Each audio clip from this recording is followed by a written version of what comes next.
and welcome to this year's Shift AI Conference Virtual. How exciting that for our first ever virtual conference, it's also our first ever AI conference too. We're going digital this year. Even a global pandemic couldn't stop us from putting this conference on. We're so excited to meet you and to connect with you throughout this conference. My name's Bilal Khan, not that you care. It just means that I'm your host and I'll be popping up every now and then to introduce the next incredible of our 15 speakers we have lined up for you. I'm going to go through how this will all work because we're obviously on YouTube. You know that. I don't know why I'm telling you that because you're clearly watching me. The chat is on the right. Please do use our comment section for anything that you have to ask. But do bear in mind, we'll be sending out a feedback survey after the conference to get your feedback on how this has all gone. Hopefully there weren't too many technical difficulties as this is a conference about AI, but it's the first time that we're going with this, so please do go with the flow. How the flow is going to work, speaking of which, is that the event has just started. Again, telling you obvious information, not sure why I'm doing this, but it will end, here's important, in 5 hours wherever you are in the world. We're breaking this up into 2 parts.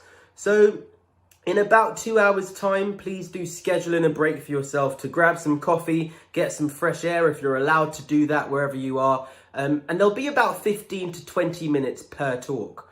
Now, some talks will have a Q&A section after the talk. The speaker won't be able to interact with you throughout their talk, but if there is a Q&A after the talk, how that will work is in the comment section. Please do just use the hashtag question and one of our incredible team of staff will pick that up for you and that will be answered during the Q&A section.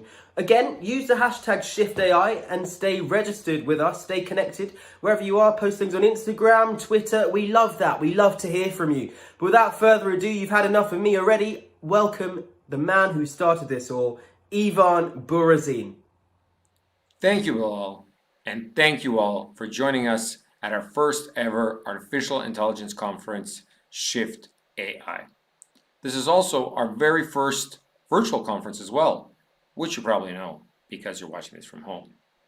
The last 2 months since this pandemic started, our team has been working tirelessly with our partners, sponsors, and speakers to bring you this event. So I'm super proud of what they and we all have been able to accomplish. When planning this event, we didn't want to do an exact port of our in-person event to a virtual event, but we try to find out what a virtual first event should look like. Because of this, I really do hope you enjoy this entire experience. But of course, we'll send out a survey at the end for you to let us know what you thought so that we can make our events in the future better. So without further ado, let's get this party started. Bilal, take it from here. Thank you so much, Ivan. Always good to hear from that guy. He puts a smile on my face and I hope he does for you too. But before we get started, one more round of thank yous, which of course goes out to our sponsors, without whom none of this would be possible. A particular thank you to the guys at 9dots and Vectra, but also thank you to Microsoft Status, Bonsai Tech, ICT, Zapania, Pseudocode, Oracle, Comtrade Digital Services, KPMG and Bellabeat. Thank you, because this wouldn't have been possible without you, and I'm sure we're all going to love what we've got in store. So, welcome our first speaker for the day from MIT IBM Watson AI Lab, which is a $250 million partnership funding over 200 plus scientists researching in AI. He's got particular research in neurosymbiotic generative modeling, amongst much more. Please welcome Mark Weber.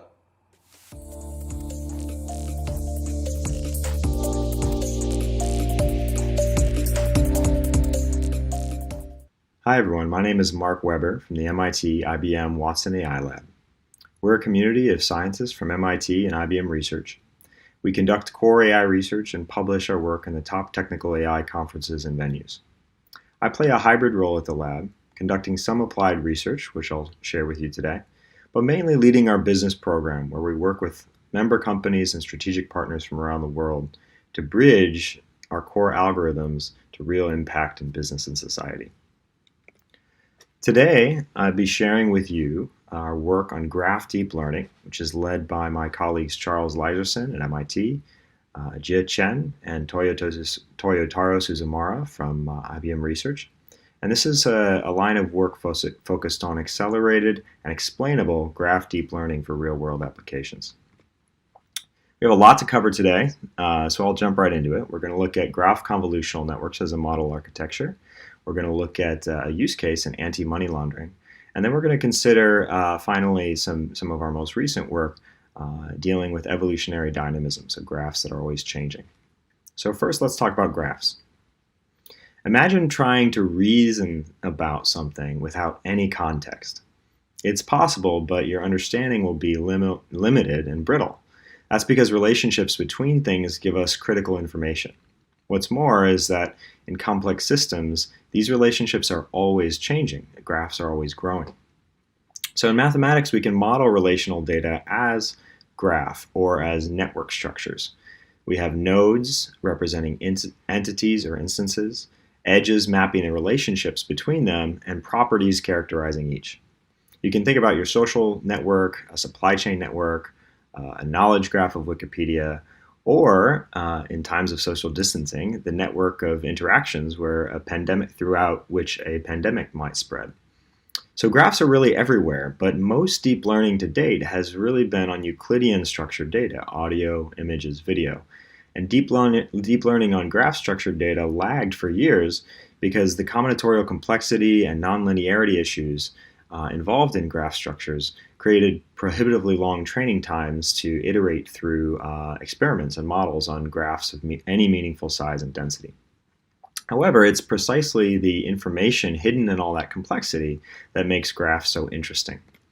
So if we consider this model architecture, graph convolutional networks, which have made some big strides in the last couple of years, in a GCN, we're beginning with certain attributes to describe nodes and edges in a network. We then perform linear transformations on those attributes and aggregate that information by probing the neighborhood of each node in a sample selection. The idea behind sampling is that we don't want to have to request information from every single node in a graph because there's some redundancy since these nodes are all interconnected with one another. We then repeat the process just described over and over again to arrive at an embedding vector for each graph node. And this is what we call node embedding. So what is node embedding? Oh, actually, quick side note. This is Thomas Kipf on the right, published a paper from the image that I just showed. Very important paper on graph convolutional networks. The following year, in the same conference, ICLR, my colleagues Jia Chen and Tengfei Ma, pictured there next to me, published a new method called FastGCN, which was an important scalability step forward for this model architecture. So what is node embedding? It really is an existential question, akin to the question of who am I? This is a question of infinite complexity, but we need a vector of finite length for the model. So in addition to the normal features about me that we're going to solicit, that we're going to consider, we're also going to consider the input from my neighbors in my network. And for those of you who like the math, here is the basic equation, what I would call the vanilla GCN, or the classic GCN described by Kipf and Willing. H to the power of L on the right is the input node embedding matrix to update the output H to the power of L plus 1 on the left-hand side. A hat is the normalization of the adjacency matrix A. Sigma is the activation function, which is typically ReLU for all but the output layer here. And W to the power of L is the weight matrix. Now, in a paper called FastGCN, which I just mentioned, they modify this equation in a really elegant way to perform an integral transformation of the node embedding term in order to perform a Monte Carlo approximation. And that, combined with a different sampling method, allowed them to increase the speed without sacrificing accuracy by 2 orders of magnitude, which is a big step forward. That was 2 years ago, and a lot of progress has been made since. And this is how research goes: is the community is contributing, and it's moving, frankly, at a breakneck pace. So applications of graph learning are where things really get exciting for real-world impact. Graphs, as I said, are everywhere. We can think about operations problems and supply chains. A classic problem of the traveling salesman has recently been addressed in a paper on using GCNs. Molecular structure, so discovering new antibiotics and predicting antibiotic resistance. We have some recent work out of the MIT IBM lab on this exact topic. Electronics design, NVIDIA has been using graph representations of logic circuits, and also and especially in finance, where so much of finance comes down to relationships between things and understanding hidden patterns. And that's one of the use cases that we're going to get into today. So anti-money laundering. This is something that some people never think about, perhaps until this new show Ozark came out on Netflix. But it's a very, very big topic in the financial world, both for traditional finance and also for people who care a lot about financial inclusion and opportunities for those who often on the margins of society. I'll get into that in a moment. But at the base level, it's the practice of hiding money from illicit activity, so that law enforcement authorities can't take it away and shut it down. And so this is done through complex layering schemes and account schemes in a global economy with complex rules and shifting regulations from country to country. And it's a very difficult thing to track. And so increasingly we're looking at data science and AI to help us do this. Now, if we ask ourselves why this matters, why money laundering matters, it doesn't take long to see the human effect of this beyond the compliance for the banks. Consider the fact that 800,000 people are exported annually in a $40 billion human trafficking industry, enslaving 40 million people. I mean, those numbers are staggering, frankly. And how do you shut down a $40 billion industry oppressing so many people? Well, that money has to move, and that money is laundered every year so that law enforcement authorities can't track it down. And so whether it's drug cartels or terrorism or human trafficking, our hope is that with more advanced methods for finding bad actors in our financial system, we hope we can make an impact on real-world problems like this. There's a secondary problem that happens, and that's because we want to stop the bad guys and drug cartels and human trafficking, we end up increasing the focus on money laundering regulations, and this actually raises the barriers of entry to the financial system, excluding oftentimes the poor and immigrants. And the World Bank, in a report several years ago now, noted that indeed these regulations, overly cautious regulations, can have a very negative effect on people on the margins. And if you consider how people receive money in low and middle income countries, for example, from family and friends sending money from abroad where they have more productive work and can get more income, it actually dwarfs the amount of global aid sent every year. So on the right-hand column, you see the amount sent in remittances versus the left-hand column, you see the amount sent in global aid. So it's a massive, massive amount of money. And best estimate is that about $37 billion in money is being spent on transaction fees to send money across borders. $37 billion. So, and a big part of that is the fixed cost of anti-money laundering built in to this system. If we think about AML as a graph problem, it emerges as an opportunity to think about things like graph deep learning. So Joe Lowe here on the right is the alleged mastermind behind one of the most massive money laundering schemes in history, which allegedly financed the Wolf of Wall Street, quite ironically. And if you look at this money laundering scheme, it's very intuitive. It's a graph. It's a graph problem. It's the relationships between all these people and all these different accounts, and accounts that seem to have dead ends but really have hidden relationships to other accounts. transactions that were flagged in a rules-based system but may be suppressed. It's a very interesting and complicated topic, and one that is attuned to the types of methods that we're developing. So last year we published a paper, Anti-Money Laundering in Bitcoin, experimenting with graph convolutional networks for financial forensics. We use Bitcoin data because it's very difficult to access real-world financial data. And the data that we were able to access was actually really interesting because it was curated by a forensic analytics company called Elliptic, who has since made that data available on Kaggle. We published this in the KDD workshop on anomaly detection in finance, presented it to the SEC and other authorities, and I'll show you the results today. So we begin with the Elliptic data set. This is a data set of about 200,000 node transactions.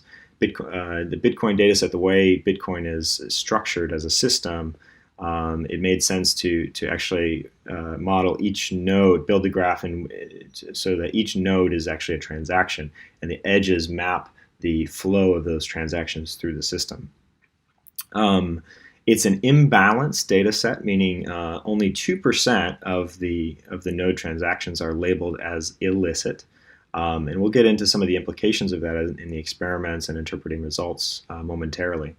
The way that they discovered these was, if there was a ransomware attack that said, we're shutting down your systems until you pay money to this Bitcoin address, Elliptic would take that Bitcoin address and label it as illicit. And working with law enforcement authorities and others, they felt that their business model is trying to establish a ground truth of what's really happening in Bitcoin at any given time. What's interesting is they developed 94 local features and 72 one-hop aggregate features. So the AF, make a note of that, because when we look at the results, the AF is what defines the handcrafted manual relational features. So rather than using a graph, this can be used to construct a graph, but there's a lot of relational information that's being handcrafted. That's really time consuming. It can be anyway. And so that's one of the things that we're going to look at in our results is how do those size up to other ways to extract relational information. Here's what the data set looks like over time. And in our experiment, so in the experiment, we're going to do an imbalanced binary classification task targeting illicit transactions. Skipping ahead, one of the things that I really want to focus on in evaluating the results is this precision, recall, and accuracy. So in times of coronavirus, for example, the most accurate model to predict whether or not somebody has coronavirus might actually be to predict that no one has it. Because, especially early on, we might say, well, only X, a small percentage of people have it, and therefore I'm going to predict no one has it, and in a total accuracy sense, I'm going to be right. The problem is that especially at the beginning of a pandemic, you want to make sure that you're being that you have a higher recall, meaning you're catching those cases so that action can be taken and that those cases don't propagate throughout the whole system, in which case your accuracy will then later in time wane. And so in the money laundering case, you have this difficult trade-off between precision and recall, where precision is basically don't exclude innocent people. Recall is let's make sure we catch all the bad guys. If recall it goes up to 1, we are catching all the bad guys, but we're excluding a lot of innocent people, and we're hurting a lot of innocent people. On the flip side, if we don't exclude any innocent people, then maybe we're not catching the bad guys. And you can apply this to the quarantine no one versus quarantine everyone. And these are not easy decisions, but it's important as we interpret the results to think about these trade-offs and to see how different model architectures, how those trade-offs change across different model architectures. So how does GCN do? it's very interesting. So there's two aspects of this. There's the aspect of the GCN node embeddings. That's the relational information, the sense like the vectors that I was telling you about earlier. And then there's the classification task. What we find is that GCN does really well at extracting relational information. And you see that in a number of different ways. But if you look at the F1 accuracy in pink on the right-hand column, you see that when node embeddings are used throughout different models, logistic regression, multi-layer perceptron, and random forest, there's a boost. Across all models, there's a boost when we use the node embedding information from the GCN. Second, can we boost precision without sacrificing recall? Can we help more innocent people use the financial system without sacrificing the number of bad guys that we're catching? That's a really interesting question. It needs more study, but there are some really interesting results just in this preliminary data set, which is if you look at multi-layer perceptron in purple, for example, we have a massive boost in precision from 69% to 78%, and we don't lose a single point on recall, and as a result, the total F1 accuracy goes up. That's very interesting. We see a different story in logistic regression and a similar story in random forest, where we see a boost in precision without sacrificing recall. In fact, recall goes up. And so the classification, the math behind the classification is an important part of this to consider. And is most likely where is the topic of future study for us. And lastly, which model wins? The GCN boosted random forest does. And this is interesting because if we think about logistic regression and GCN in the classification layer, they're actually quite similar. GCN is essentially a non-trivial generalization of logistic regression, whereas random forest is, with its ensemble method, has a superior classification task. And we do see, however, that when it is boosted with the node embeddings on top of the manually provided aggregate features from the elliptic data set, it does do very, very well. At the moment in anti-money laundering, much of the work is actually rules based. Many of the methods are rules based, and so if we can apply any number of these methods or combinations of them, we do think that modern machine learning and deep learning methods can be really powerful in helping us boost precision to help more people access the financial system, boost recall to help fight the bad guys, and boost total overall accuracy to help the system as a whole. Unfortunately, that's all that time I have today. I want to respect the conference. However, I would encourage you to check out this paper that we published as a follow-up to this, which is Evolve GCN, dealing with graphs that are always growing, the temporal dynamism of a network, and how the system dynamics can be captured over time, so that we can learn to predict black swan events, learn to predict behavioral changes over time to have more robust and hopefully more explainable deep learning algorithms. So thank you. My name is Mark Weber. There's lots more to discuss on this topic, so I want to invite you to ask questions on Twitter. You can use my handle, Mark R. Weber, and the hashtag MITIBM. We also post our research on mitibm.mit.edu. And we have a whole bunch of new content out right now coinciding with the ICLR conference this week. Thank you very much.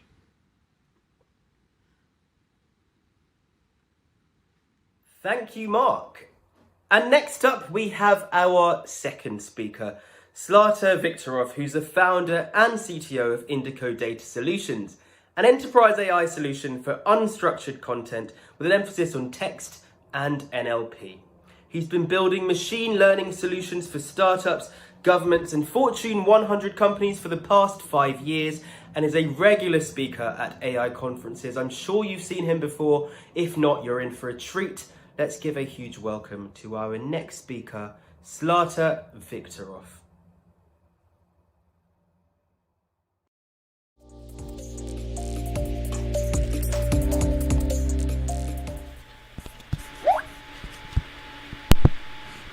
Hello, everybody. My name is Slater Victorov, and I'm really excited to be here at this virtual shift, and I'm going to be talking to you about deep learning and intelligent process automation. So a lot of you have probably realized automation has been in the news a lot lately, and people have a lot of very different takes on it. And since we're going to be talking about it, wanted to go through a little of the context.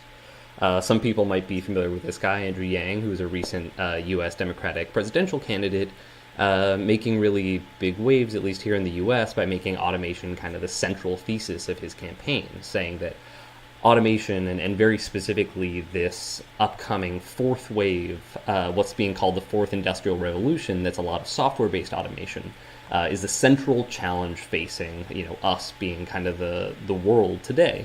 And anyone who's not addressing that is failing their constituents.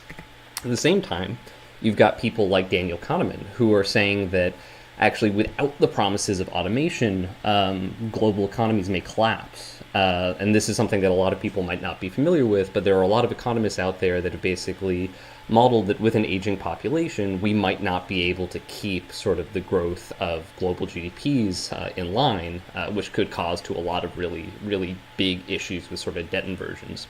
And so when you've got these really kind of distinct views on automation, right, what I want to do is kind of cut through that a little bit and really show you what's happening, right? I've been working in this space for about 7 years now. It's a pretty new space, so I wanted to share some lessons that we've got from the front lines.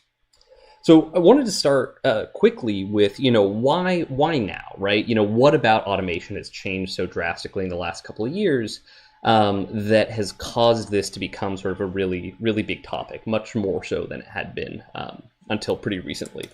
And I want to start by talking about robotic process automation, or RPA.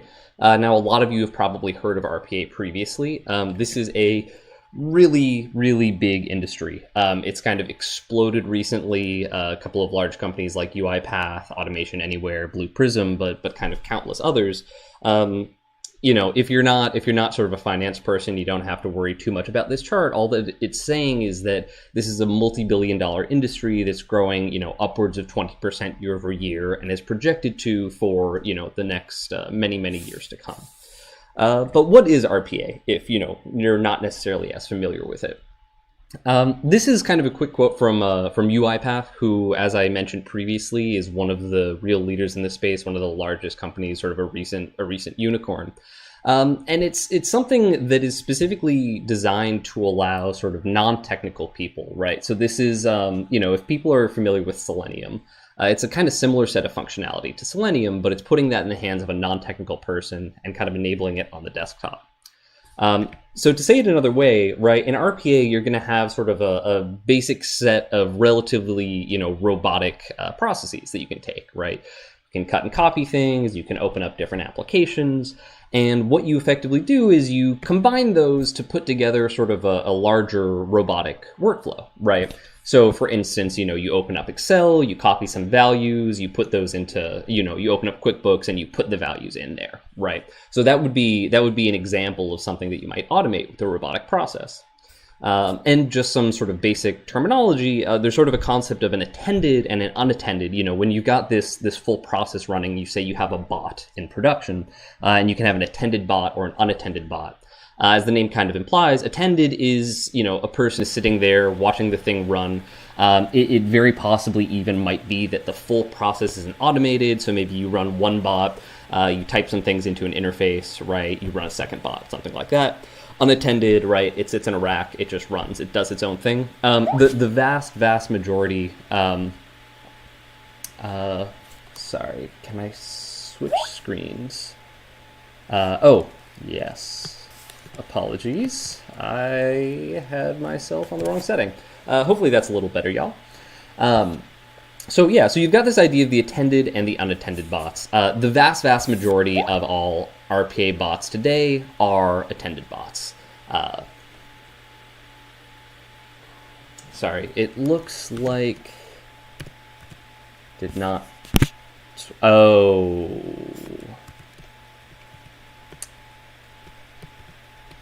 I see the problem. Sorry about that, everyone. Okay, now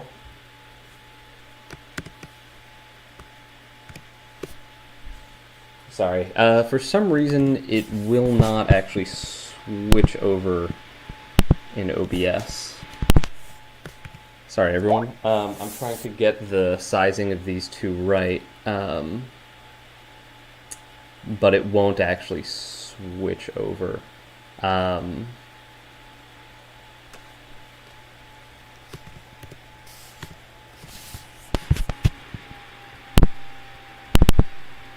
You know, let me, apologies. We're going to do this kind of an exciting, more live way.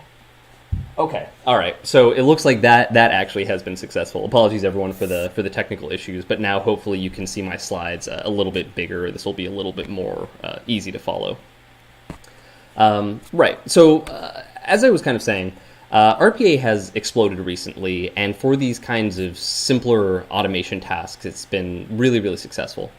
However, what this has really given rise to is this even desired kind of further extent of automation, right? Sort of this new field called intelligent process automation.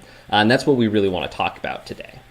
IPA, and this is kind of a definition of IPA from McKinsey, who is really one of the leaders in this space. It's really the idea of trying to leverage both the existing sort of business process tools, right? And that's things like RPA, as well as primarily AI tools, and using those in combination to kind of tackle repetitive, replicable, and routine tasks that today are kind of done by people largely.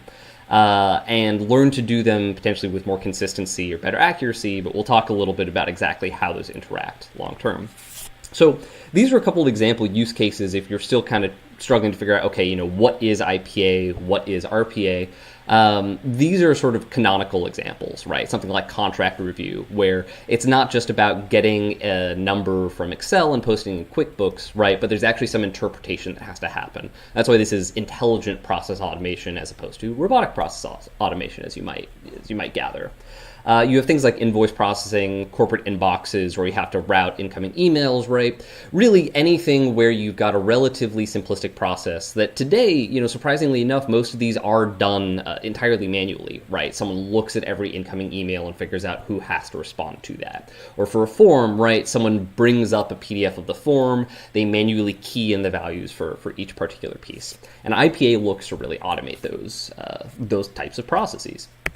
So to kind of recap, right, RPA, you can say things like copy the values into QuickBooks from the Excel sheet, right? You can say, you know, if you've got Salesforce and your Excel sheet and, you know, 2 other CRMs, you can say, okay, I'm going to enter the information in my RPA application, and then the RPA bot will go and enter that into several applications, right? So those are the kinds of things that's really good at automating.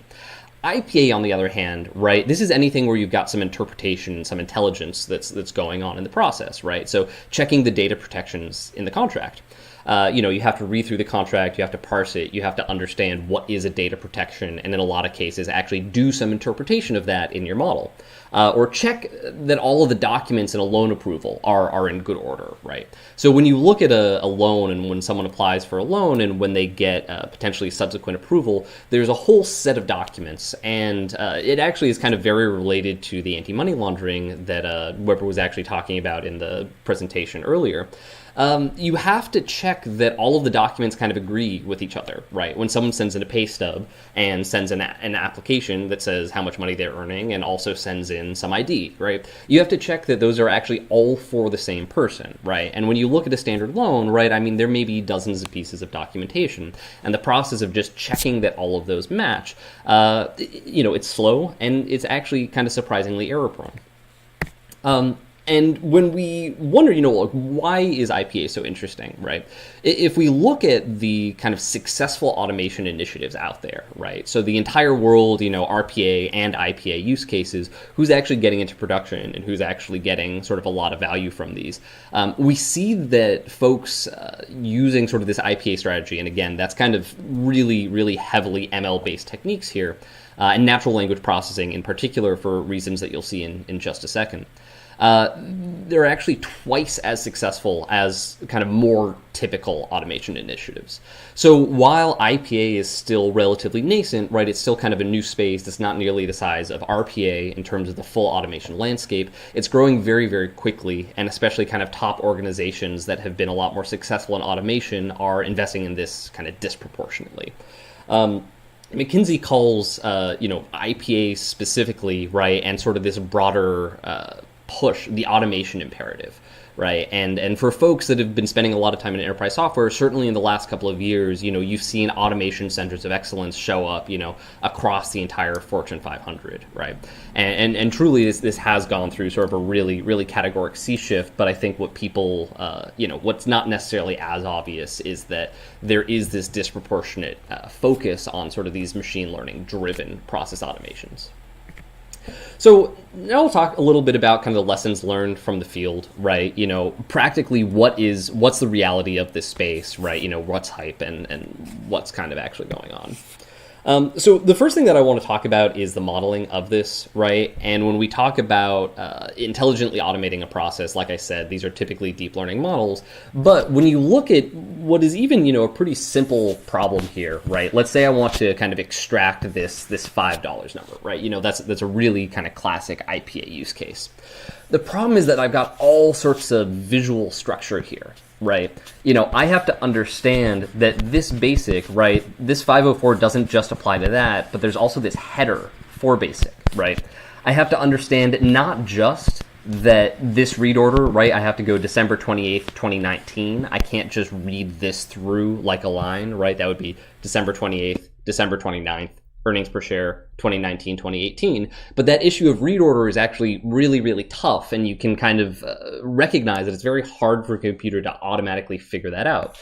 And then we realize that even if I get that block appropriately, that's not even the whole issue, because I also have to understand that there's this header relationship, right? 3 months ended to this date. And again, believe it or not, this is a pretty simple example. Things get a lot more complex than this, but we start to recognize really quickly that a lot of these IPA processes don't fit really neatly into the traditional set of problems, right? This is not really a classification task. It's sort of a named entity recognition task. The issue is that when you think about traditional modeling approaches, right, they're really heavily stovepiped by what kind of data you're dealing with. Everyone's familiar with sort of the classic computer vision and image techniques, ImageNet being that classic data set, AlexNet, BGG, ResNet. Text, that's been a lot more common lately. For some reason, all text network architectures nowadays are named after Muppets. So Elmo, Bert, and Ernie are legitimately actually some of the most popular and sort of best performing NLP models in the past several years. Audio, there hasn't been quite as much, but there is WaveNet, and the point is still primarily just that all of these approaches are completely separate. And when we think about something like this, this is clearly not just a text problem, right? This is clearly not just an image problem. But what's fundamentally difficult about this is that you have to somehow figure out how to combine those two streams of data. There aren't really good data sets for this, and from a machine learning perspective, it's a really challenging problem. In practice, what people end up doing is actually just focusing on text, right? So the idea is rather than actually trying to model the complex dynamics here, that's kind of still a very active area of research. It's something, if you want to learn more about, look into sort of rich embeddings and model surgery. And that's really a field focused largely on this sort of problem. But nowadays, what you do functionally is you just run everything through BERT, right? And this is not really news, I think, for a lot of people in the NLP space. But what you do is you take an input like this, you run it through some sort of traditional off-the-shelf OCR, and then you model the whole sort of extraction task as just a pure, kind of a custom named entity recognition. So, it is still challenging, right? There's absolutely still more work to be done here. The problem is that, if you try to really tackle this problem head on, you'll never end up making progress. It's too difficult. It's too difficult a problem. The second piece is when we actually talk about automation, automation is largely metaphorical. When you look in practice and getting these into production, most things actually are going to fall into what I call augmentation. I'm just going to explain what I mean by augmentation, acceleration, and true automation, which is actually quite rare. So the idea of augmentation is that a human is still looking at every document, is still processing every document. But what happens is that you have sort of a computer assistant whose job it is to look at the document and provide information to the human that will allow them to do their job more quickly. Sometimes there's closed loops, so that human's feedback gets fed back into the model. This is distinct from acceleration, where the idea is a computer will selectively decide to sort of bring a human into the process if it's not able to automatically, recognize that it's extracted the right thing, or if the confidence is not quite sufficient. And then it'll actually get executed. And true automation, right? This is where you have your documents. They're hitting a computer, right? They're actually, your model is extracting whatever values it needs to. It hits the world, and there's no human intervention whatsoever. This is rare for a couple of reasons, but one of the really big issues actually is that you are not legally allowed to have an architecture like this for GDPR reasons. I'll just go through this super quickly. There's a lot of debate about exactly what people mean by explainability and what GDPR means by explainability. The most important clarification they've given recently is in Recital 71 that says fundamentally explainability can only be met by comprehensive testing, and any human who is subjected to an automated decision must be able to opt out. So in practice, what you need to be able to do is actually, while this might happen in an automated way, anyone who's subject to that, so if someone gets their loan rejected, right, by an automated algorithm, you still fundamentally need a person in the flow such that when that's rejected, a person can manually examine it. So even in a full automation scenario, there are still people involved. And so when I say automation is largely metaphorical, that's really what I mean.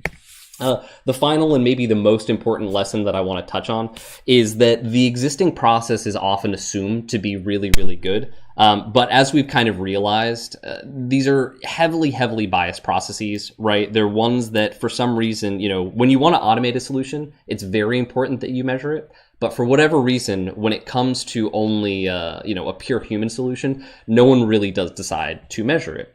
And the thing that people don't realize is that when we think about these processes, we think about a loan approval, we think about reading the date of birth off of a driver's license, right? We would never make a mistake, right? We're sort of this very professional, right? We think of ourselves at our best when we've just had a cup of coffee. In practice, though, what's happening is that the people who are actually doing these processes, right, are doing them for 6, 8, 10 hours straight, day after day, and mistakes accumulate, right? And that's just because humans aren't meant to do that kind of routine, repetitive work for such long periods of time. I actually don't quite have time for this analogy. I'll skip past it just to say that these errors show up in production constantly, and many people are surprised to learn that they may have sort of as large as 10% of their entire body of loans might actually have issues according to their own internal process, right? Someone may have forgotten their identification, or there just might be fundamentally inconsistent documentation. They don't even know because these kinds of mistakes are so common. So just in conclusion, to kind of wrap up, right, intelligent process automation, it's a super interesting space, and it's not something that you should really think of as being far off anymore. These applications are going into production every day. And, the fourth industrial revolution is well underway. Despite the fact that deep learning is moving so quickly and the models here and sort of the approaches have gotten drastically better in the last couple of years, it's still a very, very nascent space, right? It's still very new. It's not something that has sort of a very comprehensive set of best practices. And even though people talk about intelligent process automation really readily, as I said before, automation is extremely rare, right? It's certainly less than 5% of all use cases out there are true automation for very, very good reason. And finally, humans and computers cooperate much better than they compete. When you look at the models of this that are actually really being successful, right? It's not full automation, right? It's not models reaching human performance and then you don't have people do it anymore, right? Just like the original Industrial Revolution, that analogy is becoming a lot more apt, right? This is humans and computers working together to complete the process much more effectively in a more consistent, less biased way. And that's my presentation, and I think we've got a couple of questions.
Okay.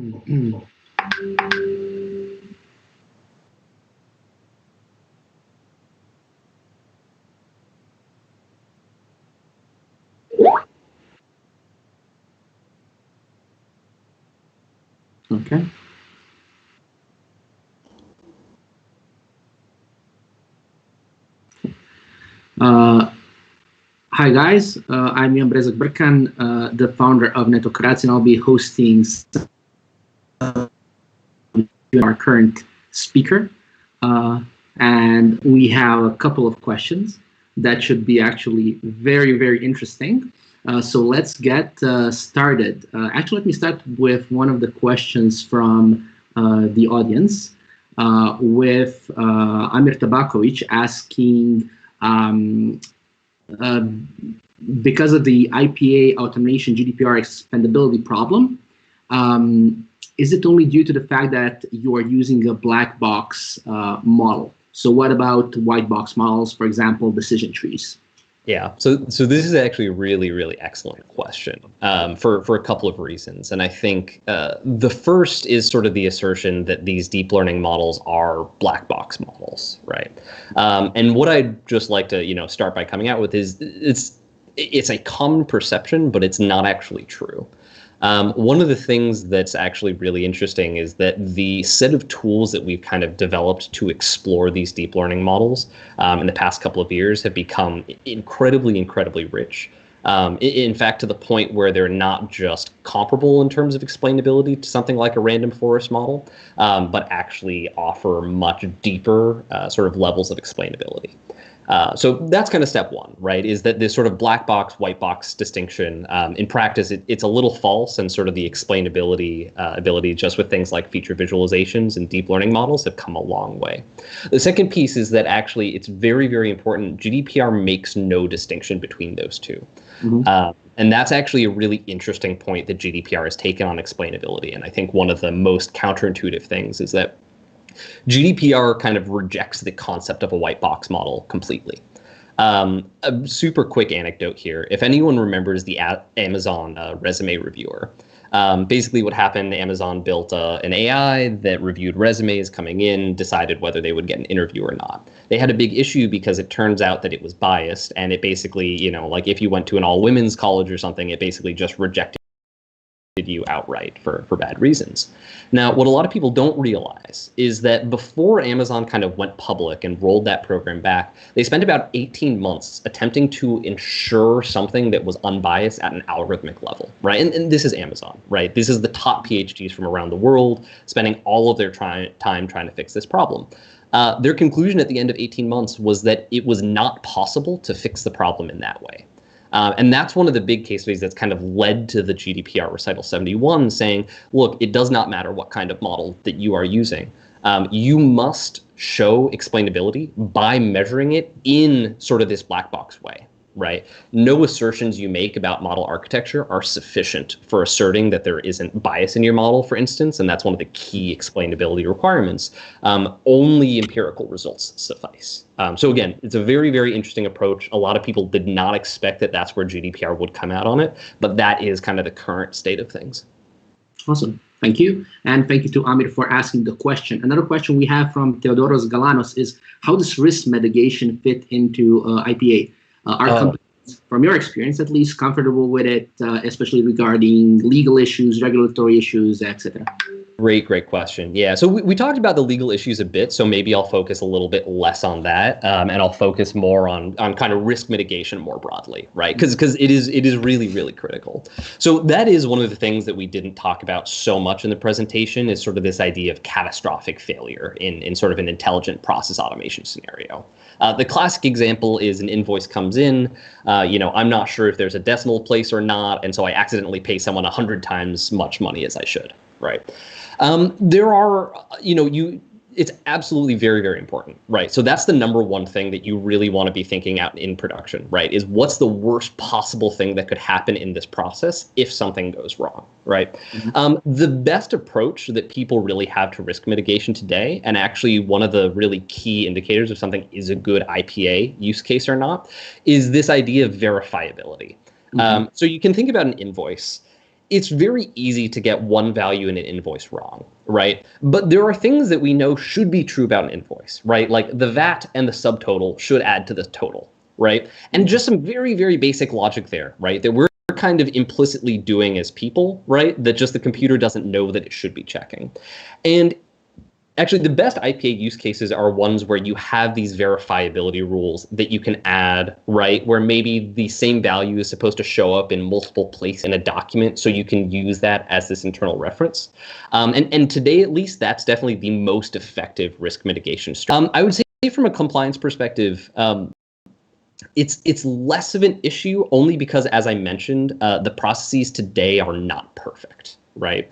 And that is what people are kind of realizing more and more is that, you know, if the process today already has a 10% error rate and you can show that the process tomorrow with a combination of computers and people drops that by 5%, that's a win. Right. Everyone's kind of in favor of that. So that's less the issue as these, you know, catastrophic failures. Awesome. One last question. What would you suggest to someone who wants to maybe work more with IPA? If the things you've talked about, some career suggestions maybe. Absolutely. Yeah. So I think the great thing is that there are now a huge number of companies, of various scales that are doing this in a very dedicated way, right? Obviously, you've got kind of the big RPA players, right? But you even look at sort of Salesforce Lightning, right? You look at Microsoft Flow. Most companies now are starting to have these sort of automation centers of excellence, right? Or kind of full automation product lines. I would say the most critical thing here, right, if you're really interested in the research aspect of this as opposed to sort of the applied engineering aspect, because I think the applied engineering aspect is maybe more straightforward. Following a lot of the work actually done by OpenAI, and this the areas of sort of deep learning research that are becoming very, very relevant here. Obviously, transfer learning and NLP, right? BERT papers, transformers, right? Like really brush up on those. Those are kind of very, very key breakthroughs that are going to continue to be relevant for a long time. But also sort of this notion of multimodal models, right? You've seen a lot of this work coming out of OpenAI, right? You've seen a lot of this coming out of Google, right? The idea that in order to build to the next generation of AI, we're not just going to be building text models and image models and audio models, but we're going to be fusing those in different ways, right? And so I would say really any time you spend, looking into those problems, right, and dealing with those are kind of the key next steps in this space. And if you want sort of a future career here, that's a really good place to spend your time. Awesome. Thank you so much for your answers. Thank you to Amir and Theodoros for their questions. And we'll see each other next Q&A. Thank you, Slade. Thanks for having me. Thank you so much. Thank you so much to our last speaker. And next up is Ishan Jain, who's a passionate software developer, solution architect, and open source advocate. He's been working with cloud and Azure for the last 6 years. As cloud solutions architect, he helps customers to embrace the cloud to its full potential. As open source advocate, he helps customers and Microsoft community at large to embrace the new open source paradigms. Let's give a round of applause via our emojis to Ishan Jain.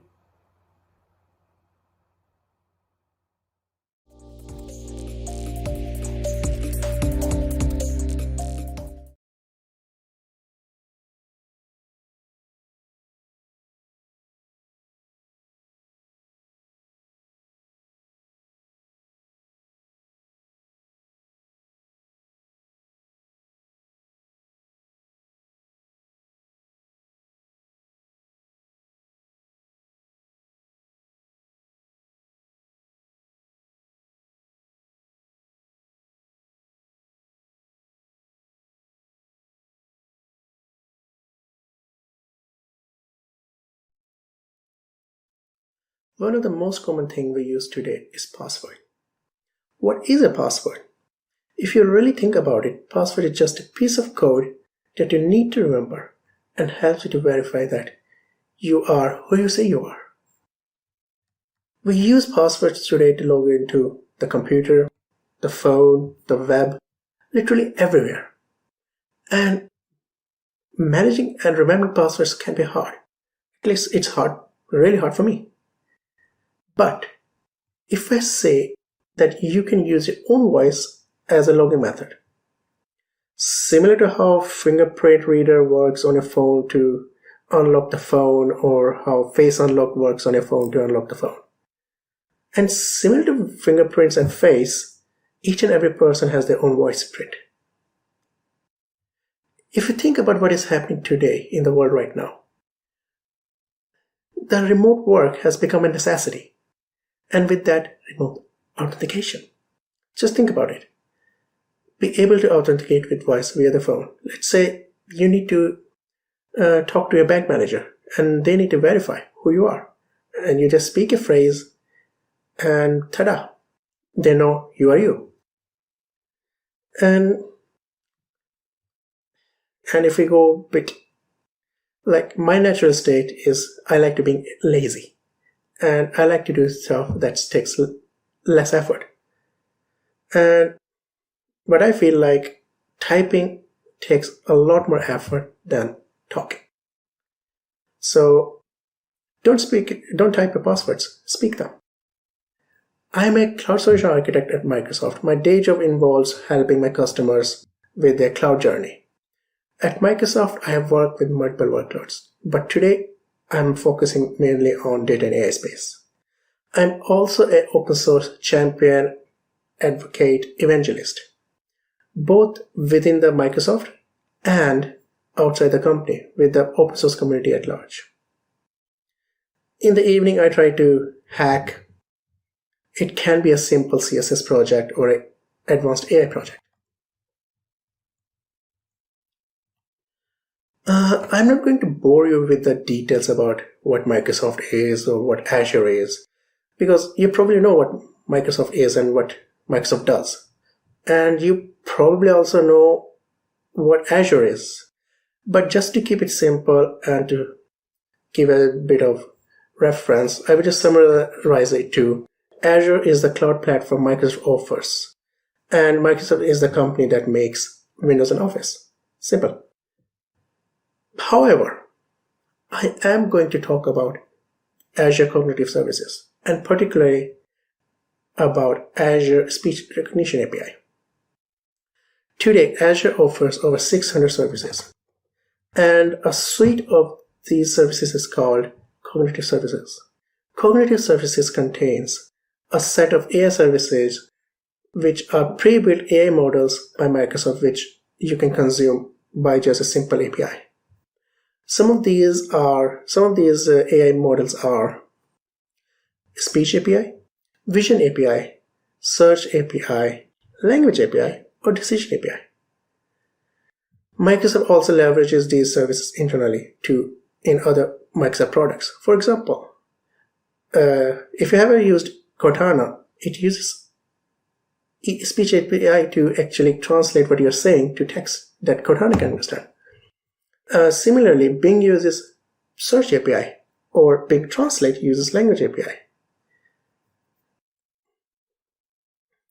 Under Speech API, you also have something called Speech Recognition API. Speech Recognition API is currently in preview, so I don't have the GA date yet, general availability date yet, but it's still a preview, but it works, as I'm going to demo later on. With the speech recognition, you can either verify your identity or identify a person. Today, I'm only going to talk about how to verify with this API. But once you understand how the API works, it's very simple how to consume the API. And identifying using this API is similar to verifying. And in the official documentation of the API, you also have sample codes for how to identify. So let's start with some flow, how it actually works. With the speech recognition API, firstly, you need to create something called a verification profile, which can be done by simply calling the create method. And the API will return a verification profile ID. Once you have created this profile, you will need to train the API with the voices of the person you want to recognize the profile with. The API requires at least 3 samples, 3 voice samples. You can train the API by uploading the training samples to the API by calling the enroll method. The API in return, whether if it accepts a sample or not, and if it accepts a sample, if it also say how many more tries you need to do. And once you have enrolled successfully a profile, which is, as I said before, done by uploading 3 different voice samples, preferably of the same person, so that you can actually identify them. And now, once that is done, you can use new samples to verify or authenticate. You can upload the verification sample to the verify method, and the API will return whether it accepts the sample or if it rejects. And it will also say with how much confidence it does so. This is a sample application I created to test the API. The application is written in C# and JavaScript, but you can write in any language. It's just a REST API, so you can use any language that can handle a REST. I decided to use the default ASP.NET Core application template, so there's nothing fancy into it. There's nothing special into this project. As you can see, I am using Visual Studio and Visual Studio 2019 Preview. That's not necessary even for this application, just that's the one I had currently installed. Also, I'm going to utilize the new Media API built into the browser to record sounds from my microphone. So let's just start the application.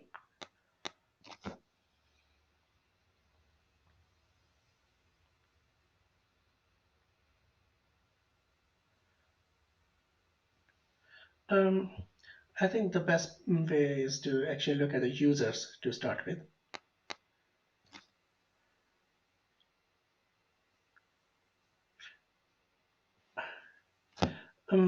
As I told before, the API will return when you create a new user or new profile in the API, it will return a verification profile ID. But that's the only thing it will actually store about the profile.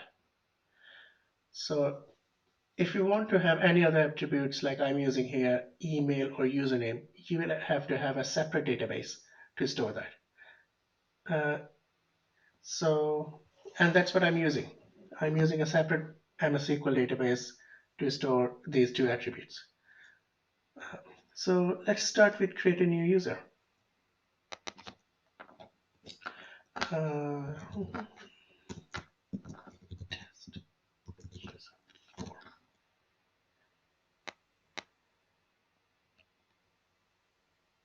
So now we have created a new user. So if we look at details, we can see we have the verification profile ID, but also how many times we have tried to enroll, how many times we still need to enroll to actually be able to use this profile, and what's the enrollment status is right now. And also I'm using US English just as a default language. There are going to be several other languages supported in the future, but for now it's only US English. So let's try enrolling this user. Currently there are only 10 phrases which can be used to enroll a user. So I'm going to choose phrase number 8. My password is not your business, and try to enroll the user with that. So let's start. my password is not your business. So we successfully enrolled one time, and we still have to do twice more. Let's do it once more. My password is none of your business. If you notice, I did not say exact phrase. It's a variation, but it is still validated a phrase. And we only have one sample left. Let's try a different phrase just to see what happens. Houston, we have had a problem. And as we actually started rolling with phrase number 8, and now I enroll with, and I try to use phrase number 2, it will not allow it anymore. So let's complete the enrollment and see what happens. My password is none of business. And I misspoke. So let's do it again. My password is not your business. And there we go. And it, as it says, it's enrolled now. So if we go back to users, and look at details for user 4, and we say we tried to enroll it 3 times, none remaining, and it's now enrolled. Now if we similarly do something with it for, let's say, user number 3, which have not been enrolled yet, so we see what we saw for user number 4 before. So 0 enrollments, 3 counts left, and it's still in enrolling state.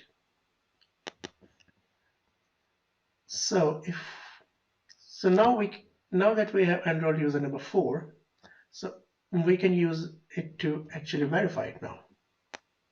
So if we go to home and select user 4 and try to authenticate, my password is none of business.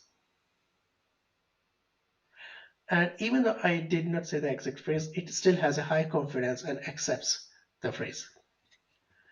And this user has been verified. So if I had built a full-on login authentication and all that, so I would have gone to a user area now. But let's try another phrase. I'm going to make him an offer he cannot refuse. And it rejected it, because obviously this is not a password or a phrase.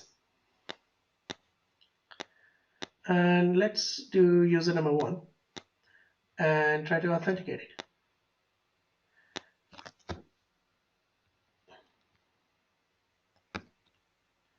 Because I didn't say anything, it rejected. I'm going to make him an offer he cannot refuse. And it accepted that. But if I use user number 4's phrase, my password is none of your business, it rejected it. And I did misspoke, so let's try it again. My password is not your business. And it rejected again with high confidence.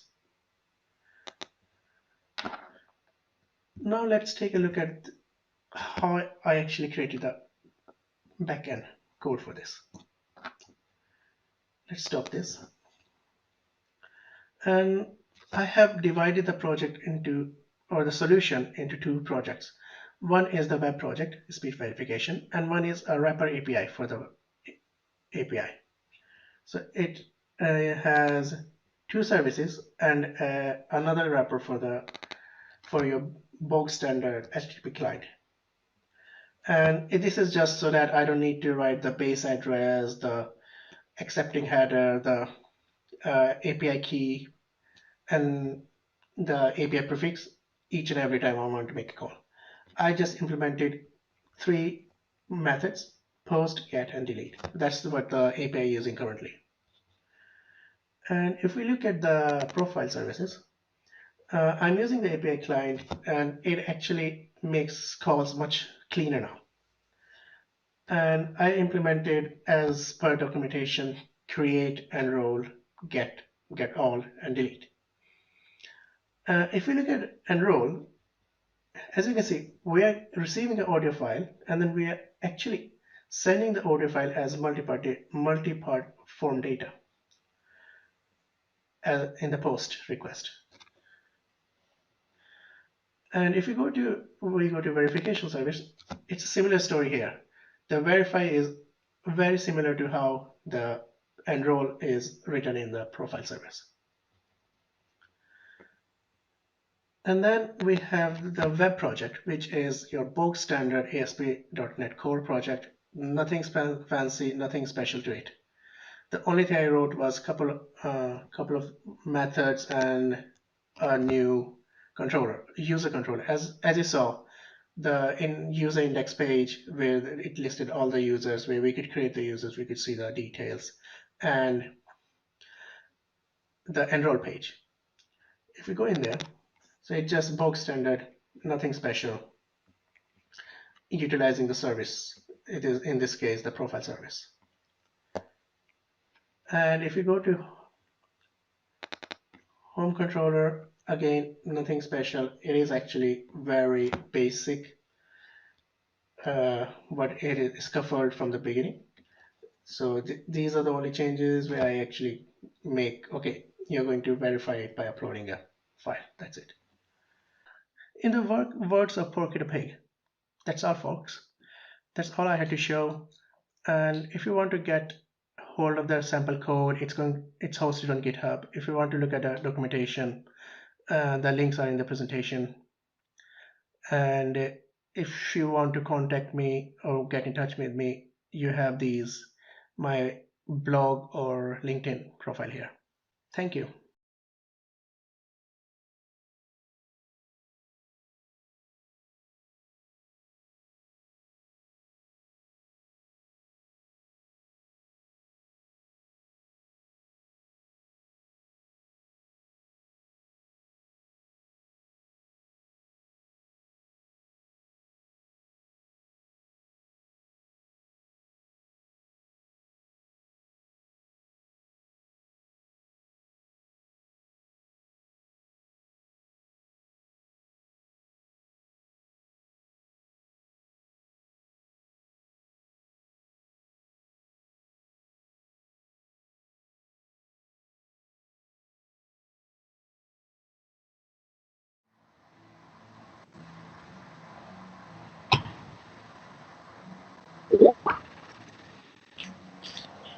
Okay, and we're back with the Q&A. Ishan, I hope you had a wonderful presentation. Let's get to the questions. Sure. When it comes to voice logins, how comfortable do you think people will be with them? I mean, we've been using a certain type of password for some time. What now? I mean, we're still in initial stages. But if you remember when like Google enrolled OK Google, or iPhone came with Siri, or Microsoft with Cortana, like I remember I felt uncomfortable, shy when I was speaking, but now it's part of our life.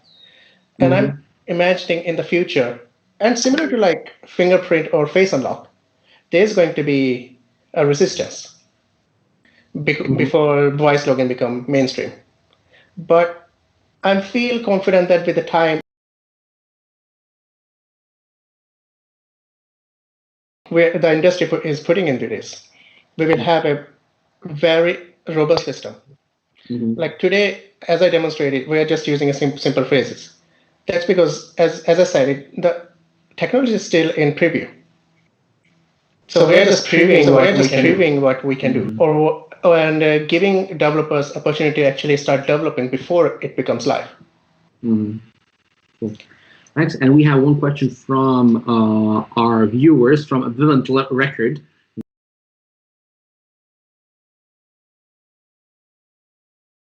People can eavesdrop, they can synthetically generate voice passwords, and so on. Again, I imagine that in the future, it's not going to be a single phrase. You can use any phrase you want, but because, as I say, it's still in initial stages, so we are limiting to one phrase.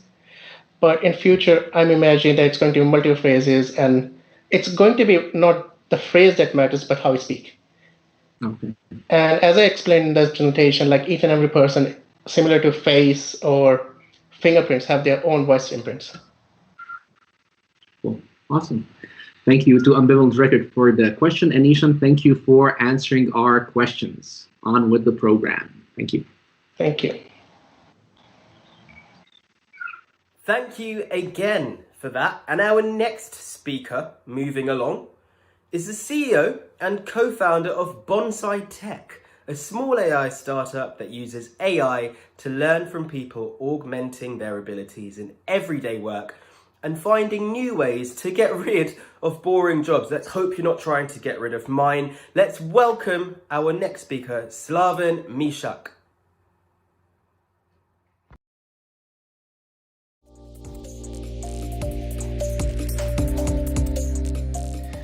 Hi everyone, so glad you could join us today on this virtual Shift AI event. I'm gonna spend the next 15 minutes showing you one particular use case where AI makes sense to be used in customer support activities. It's basically something that we were thinking about for the last 1 or 2 years, basically working with various customer support teams and seeing how they work, what are their problems, and so on. And basically we decided to spin it into a product of its own, hosted on Zendesk, and I'm really excited because this is the first opportunity actually that we have to show it to the public. So I'm looking forward to showing you this, and I'm looking forward to addressing all your questions in the end. Okay, so as you know, customer support is a pretty big field, and nobody actually likes or wants to be doing customer support, but this is something that you really need to have covered if you want to retain your customers, if you want to have them loyal to your product. So basically, without it, it's difficult to retain valuable customers, and modern customers using multiple services, especially software as a service from various online providers, really are in a stage that they demand personalization and they expect efficiency. So nobody wants to wait for a couple of days for somebody to answer your customer support inquiry to solve your problem. Zendesk as a platform is currently, I believe, one of the most popular platforms for providing customer service to your users around the world. And for us, this was the natural place where we thought our tool would make sense to be used. As I said, customer support is a very big field. So you have various components that make a good customer service possible. What we focused is we focused on one small problem, and this is getting the right customer question to the right agent. So creating an AI engine that can understand, okay, my customer is asking about, I don't know, databases, and my agent Jane or whoever is specialized in answering database related questions.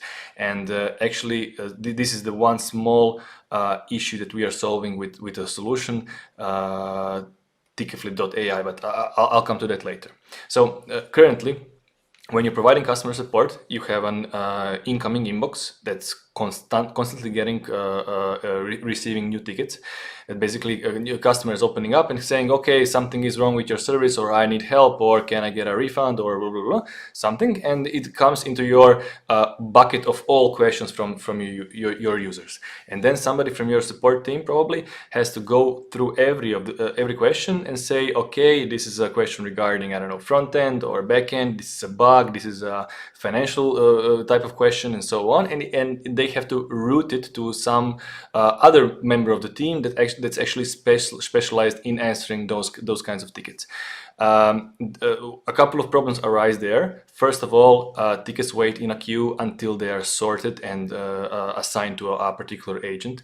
Secondly, a person who's actually doing the triage has to know every service, has to know what each agent is doing, and has to be able to route the ticket correctly. And then in the end, when the ticket gets assigned, when an agent gets assigned a ticket, they actually have to understand what's inside. And there is always this small possibility that actually the one doing the assigning was wrong, and actually somebody who's working on an, I don't know, backend bug fixes got a front-end question, and he has to reassign it to somebody else, and so on. From our experience talking to customers, basically a ticket when it comes in, it spends about 20 minutes in the queue. It can be more, it can be less, depending on the type of service that you're providing, depending on the customer support team and so on. But we can agree it spends some time in the queue without being tended to. This can be improved by having an AI actually doing the classification. So, as we said, you have a ticket that comes in, it spends a couple of time in the bin, and then somebody has to understand what's written inside. To understand what's written inside, you can use an AI to do this. And what Ticketflip AI can do, it can learn from the history of your existing tickets. So you are using, I don't know, some Zendesk for a while now, and you have a large history of what the customers asked, and how did you reply? Who from the agent replied? What was the content of their reply, and so on. And basically, Ticketflip can use this historical information to train a personalized model just for your specific use of customer support. Then, when a new ticket comes in, it gets converted into a vector, as we said, to a specific vector in multidimensional space, and compared how this new vector compares to your historical data that you already have from your old customer support operations. And then we know, okay, this is very similar to the question that somebody already asked a couple of months ago, and this got answered by Jane, or again whoever from your customer support agents, and then this gets assigned to your agent, and the amount of time. This is not instant, because Zendesk has their API have some delay. There are a couple of delays in this serverless AI computing platform. But basically, we can agree that you can reduce the time that a ticket spend in a queue from 20 minutes up until 5 minutes. So 5 minutes would pass from somebody sending you an angry email saying something is not right, to this email reaching the concrete customer support agent that can help this customer as soon as possible. And the best thing about using any machine learning software is it learns from experience. So if it makes a mistake by some chance, in the end it will use this information to improve the model further. So any information on how a real agent used the system will be later used to retrain the system as possible. How does this work? It actually this is a visualization. The TensorFlow projector that we actually now are filling up with test customer support tickets that we have from one customer. What you see here is a simplification of multidimensional vector in 3D space, basically for you to have a feeling. So these are different topics covered by your customer support agent. So, for example, if I enter here SQL as a SQL Server, you see here that all questions regarding SQL Server are basically grouped in a very similar space. And this can give you an so let's say, for example, we try SMTP. SMTP questions for mail are in a completely different space. This is a simplification of multidimensional space in 3D, just so you can have a feeling of basically what's going on. It's actually going on in a much higher dimension space there. But the point is, when a new email comes in, it's basically assigned a vector, and this vector is we are looking at in which part of the space is this vector positioned, and what is the nearest cloud of services actually where we can assign this vector to. This is something that's a very known in the field of machine learning. It's not nothing special. What is new or improved is the way how we do this vectoring, or how we convert an incoming email into a vector. And this is something that we did for a couple of customers. And so, okay, cool. This maybe could be useful for other customers. But let's see actually how this works. In live. So I'm gonna open up the Zendesk platform. For those of you who are familiar with Zendesk, so Zendesk is a customer support platform with various possibilities. Really, from the smallest teams to big enterprise companies, they could use Zendesk to provide support to their customers. When you have a Zendesk and you have a team or professional account, because just those types can have custom applications or marketplace applications installed on their tenant, you basically can open up, install Ticketflip AI. And if you have already a history of closed tickets, like I have here 1.2 thousand tickets that we entered into this dummy account. And we have a couple of agents. More on that later. You are ready to create a new model for Zendesk. Okay, and then I press let's train a new model. And what is actually Zendesk doing right now? It's is using all of your existing tickets, creating a vector from every ticket that you have currently in the database, and creating a personalized model just for this particular account. So you could be providing customer support for, I don't know, a flower delivery operation, or you can have a customer support for a software as a service product online. Basically, the topics that you work with your customers are the topics that actually are gonna be solved by your model. This is an asynchronous operation, and this depends on the amount of tickets that you have. And once this is done, you will receive an email saying, okay, training is complete. Go to your Zendesk account and use the latest training model. Okay, and if I refresh the page,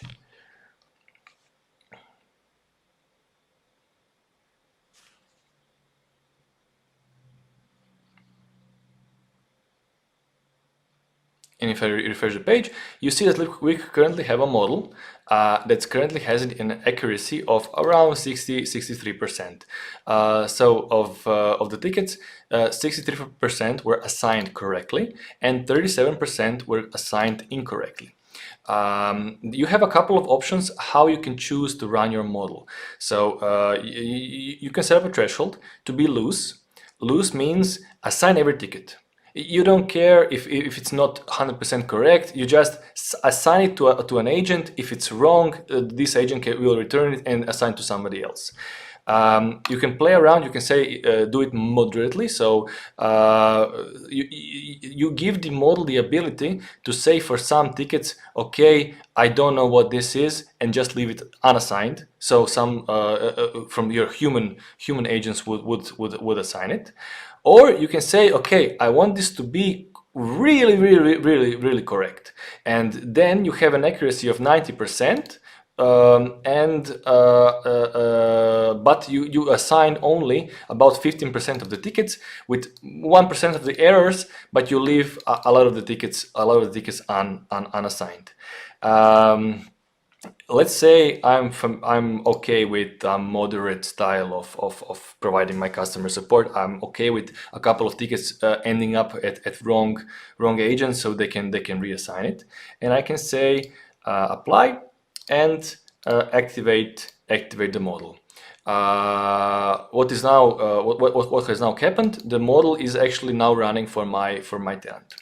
And if I go back and see my unsolved tickets, there's nothing here, but I can send an email and say something like, I don't know, I want my money back. I'm kind of tired of paying for this service. Can I get a refund? Blah, blah, blah, blah. Okay, and I send this to a support mail for this Zendesk account. I send it. Okay. And a new unassigned ticket comes in and says, I want my money back. It's from Slavin Mishak. It's requested less than a minute ago. Okay. And in the backend, very soon, an agent, a ticket flip agent, should pick up this new email, read what's going on. I'm kind of tired of paying for this service, blah, blah, blah, and assign it to one of our guys who's doing finance stuff. And the finance stuff is actually going to Tony, our chief data scientist, but in this particular example, he's the finance guy. So if I refresh the page, the ticket should be in the unassigned box. Okay, and if we refresh the page, after this is done. Okay, we see that we don't have any unassigned ticket, but we have one recently updated, and they say that the ticket that's about I want my money back was assigned to Tony. Okay, and then Tony can actually see it in his ticket bin and say, okay, I can reach out to this customer and solve their issue. We have a couple of ideas in the future what we would like to add on, for example, to automatically apply a couple of macros or whatever, but this is for the first version, this is the functionality. What we have prepared, prepared for every Shift AI participants a code for 50% off if you would like to try Ticket Flip by going to ticketflip.ai and selecting a free trial there if you have a Zendesk team or professional plan. And we are looking forward to Ticket Flip solving your ticket routing issues or making your customer support process more streamlined and more efficient. If you have any questions, now would be the right time to ask them.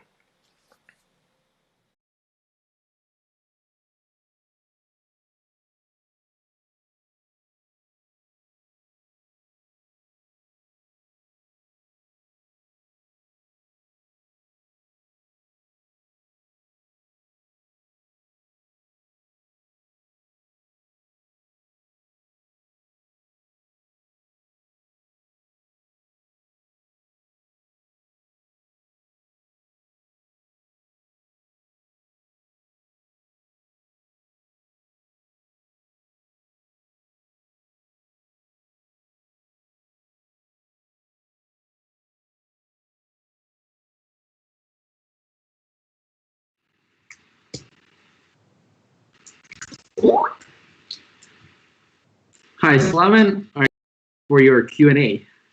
Hi, Ivan. Yeah, absolutely. Yeah, shoot.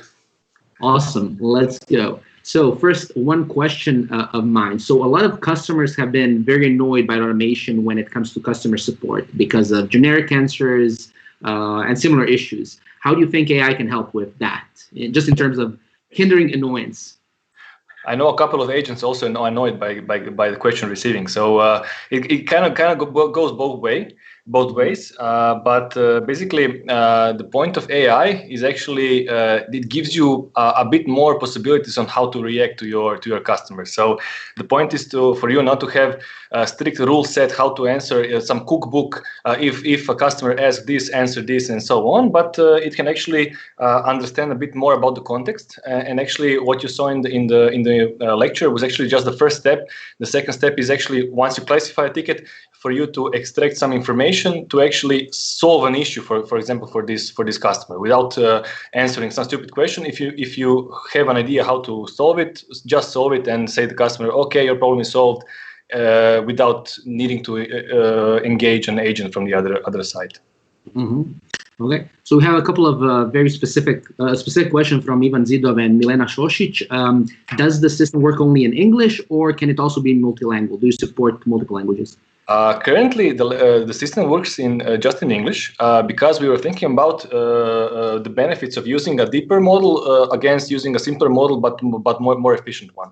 And we just now this morning had a conversation in the team. English is now supported fully, and the idea is to slowly onboard and additional languages, and even consider having a heavy duty deep network like BERT or something like this in the backend to cover as much languages as possible. But for now, English is our main primary focus because I believe most of the communication across all markets is being done in English. But we will probably be expanding the support for the additional languages. Awesome, great. Thank you for answering these questions. Slan, of course, you can answer in chat the others. And we're off to the program. Thank you for the Q&A. Thank you, Ivan. Thank you. And thank you to our last speaker. But next up, we have a speaker who's always had a deep interest in advancing the public good. Recently leaving her long-standing career in the public service as the last Director of the Data and Digital for the Government of Canada, she's now taken on the role of Executive Director of AI Global, dedicated to creating practical tools to ensure the responsible use of AI. Let's give a warm welcome to Ashley Casavan.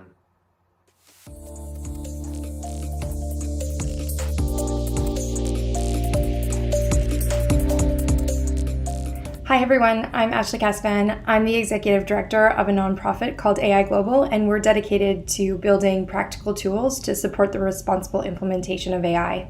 Today I'm here to talk about what does that mean for practitioners and regulators, and how can we do AI responsibly.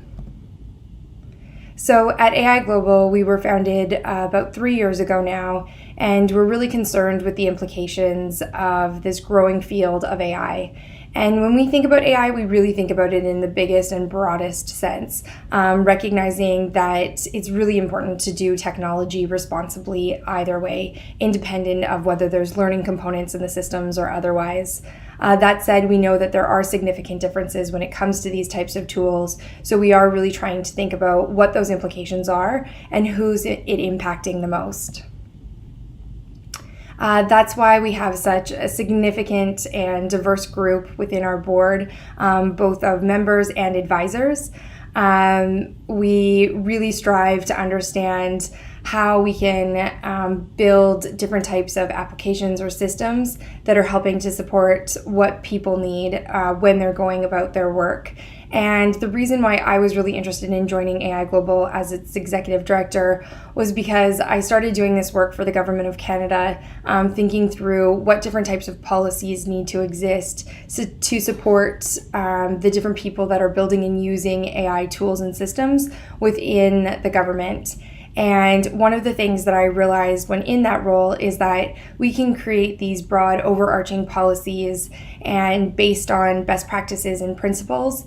But really, when it comes down to it, people within departments that have subject matter expertise that are ranging from how to start building automation into our vehicles to ensuring that there's appropriate cybersecurity, to ensuring that the best decisions are made when we're thinking about how we can automate the flow of people getting visas to come into the country. They already know so much about their different domains and subject matters to get them to really understand that all of the vast implications of now how to apply these new concepts of what it means to be ethical or responsible in that space can become really, really difficult. So I thought that it was a really interesting opportunity to join a existing set of subject matter experts who are really thinking about those same things. As I mentioned, and these are the examples that I have working with AI, when we started to do this work within a Government of Canada context, we were really thinking about how do we automate and improve existing systems that are able to serve Canadians better. So improving access to benefits. And in a time like right now, we know that people need those access to benefits even quicker. And so having a way to cut through the red tape and get people the benefits or access to resources that they need becomes increasingly important. But there is also so much stuff that happens behind the scenes. Like Canadian Rail wants to make sure that it's safe and secure, it's delivering the resources that it needs to where it needs to go, and ensuring that there isn't any sort of disruption. And so this is where we saw the use of a lot of different monitoring and tools to ensure the safety of the rail system. And then in interesting different aspects, we have just easy to use chatbots to help navigate the tax system easier. So now we're all going through that, and sometimes it's really difficult to just even understand.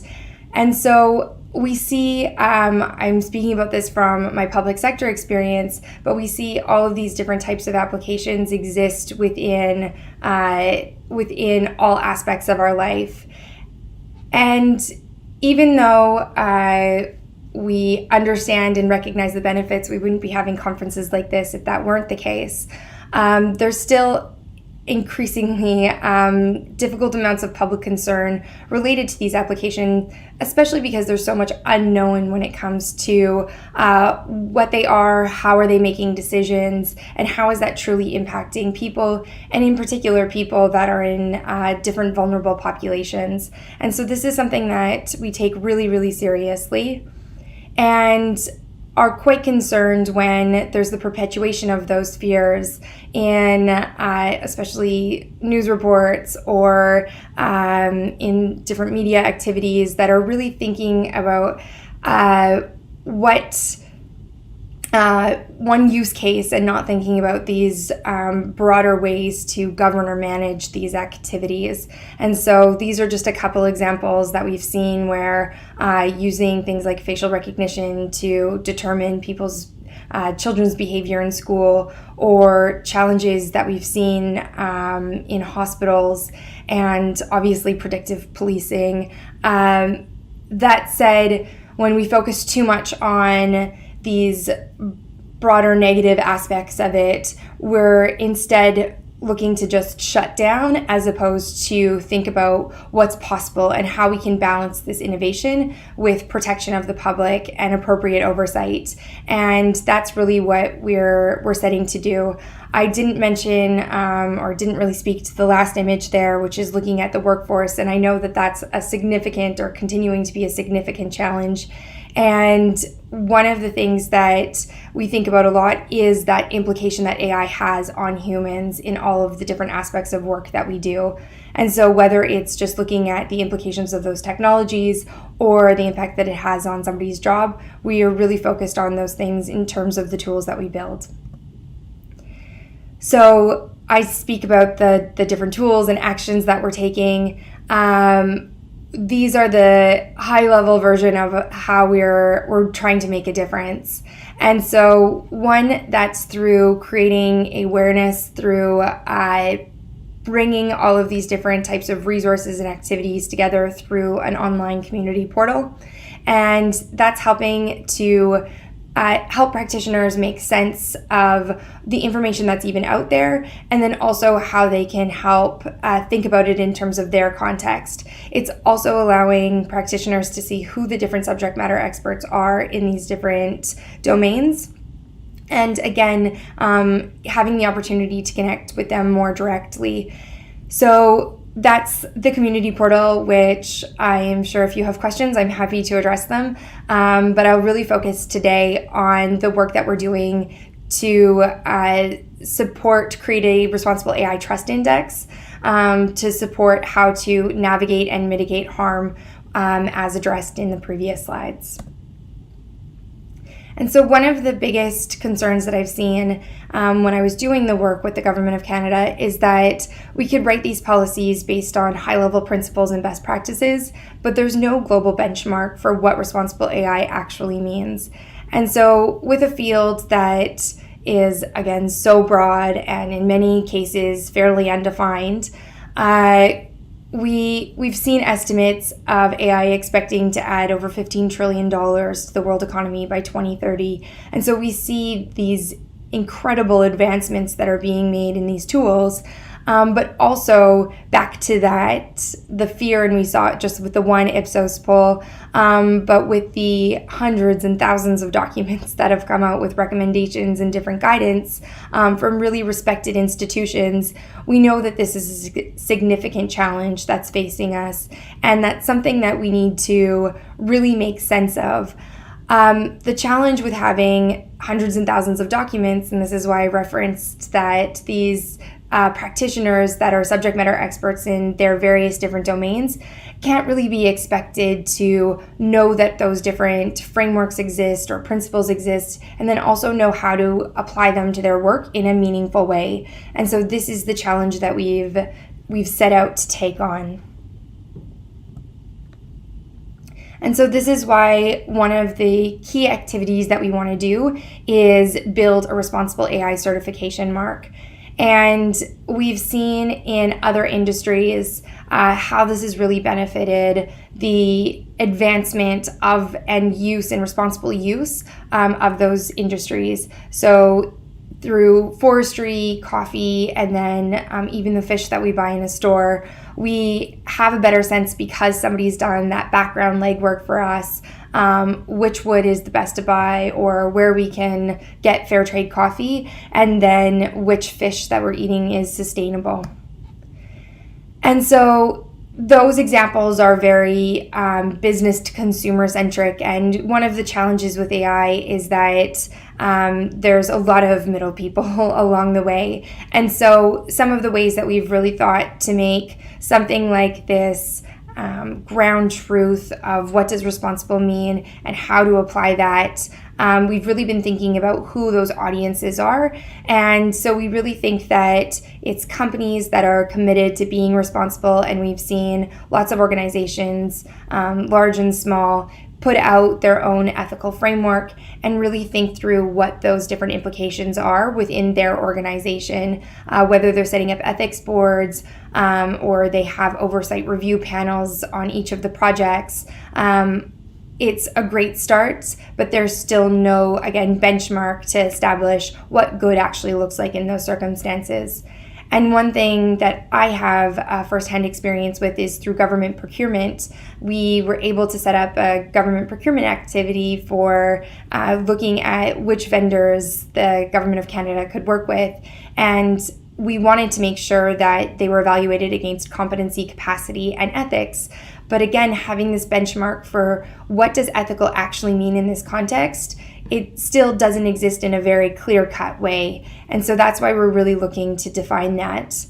And we also know that we're seeing a lot of companies that are interacting with one another in this space as well, using different components of their system to interact with one another.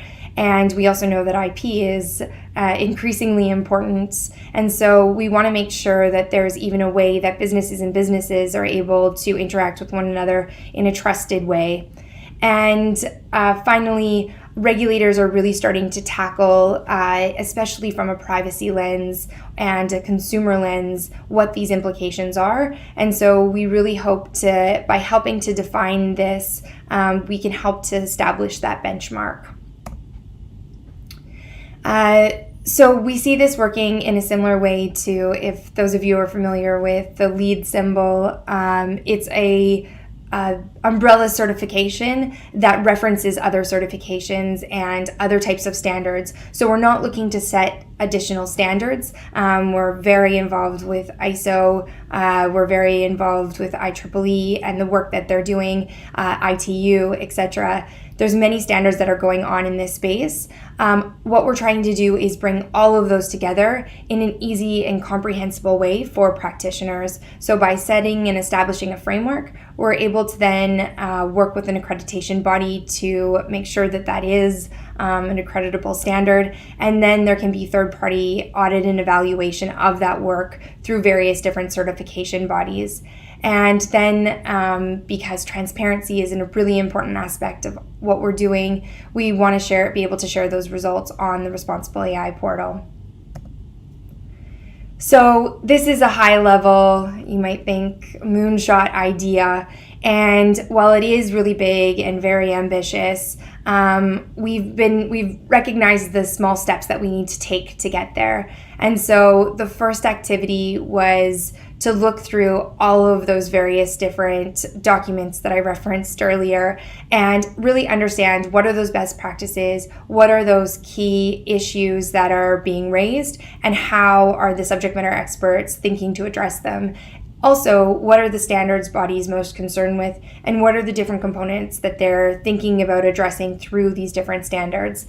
And so to do that, we put together a lot of analysis and then came up with these domains of what does trust mean in this space.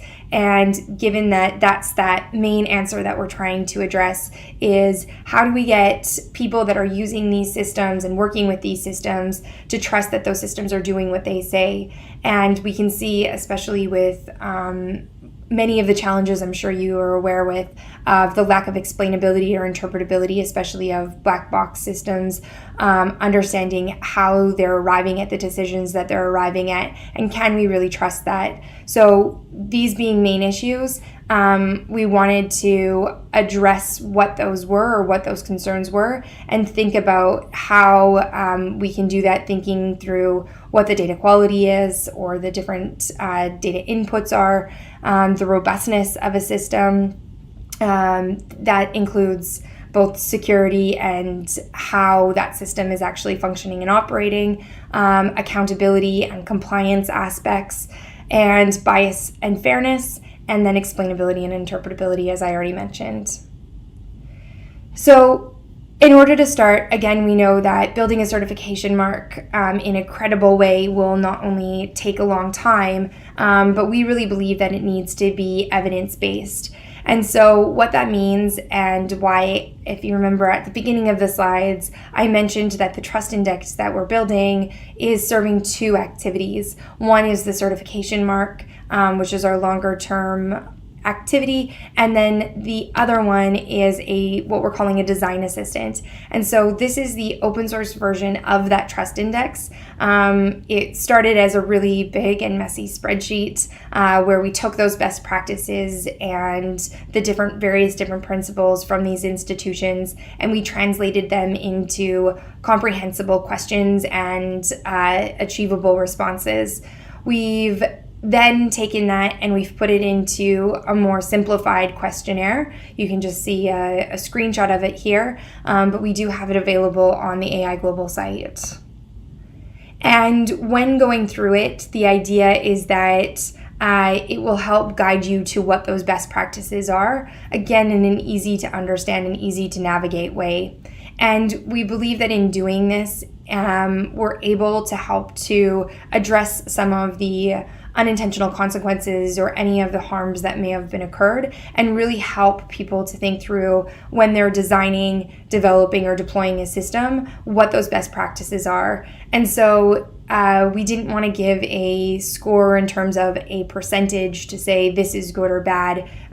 We still need to make those types of determinations, but we did want to provide some feedback in terms of what one could be doing and what, again, subject matter experts are saying to do in relation to these various different questions or different prompts that we're raising through this design assistant. And so what you get at the end of it is not only a ranking based on the questions that you've answered, but then also a bit of a report card to say, here's some of the recommendations that you should consider when doing that.